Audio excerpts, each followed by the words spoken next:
Xenia, tú lo que necesitas les dices que ellos hacen, ¿eh? ¿Qué cosas? Las avisas. Son los amos, ¿eh?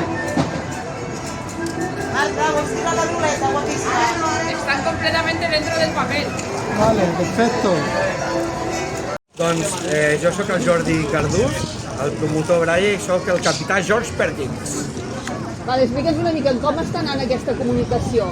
Aquesta comunicació està molt bé perquè estem ensenyant-los avui, que és demà que és el dia del Braille, però el celebrem avui, estem ensenyant-los als nostres habitants de Braille com expressar-nos en el codi de lectoescriptura Braille, i està anant molt bé, estan entenent molt com s'escriu, com es llegeix.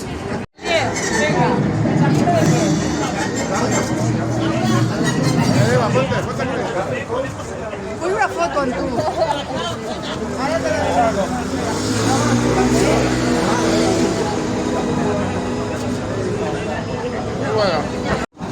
No te preocupes, no te cabe, no te cabe.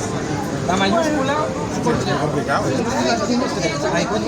Esto pasa en el espacio. ¿vale? Ah, yo he hecho la cara de kilo. Sí, que nos ayude, pero está muy bien, ¿eh? Muchas Xenia, tú lo que necesitas les dices que ellos hacen, ¿eh? ¿Qué cosas? Las avisas. Son los amos, ¿eh? Marta, vols tirar la ruleta, guapíssima. Están completamente dentro del papel. Vale, perfecto.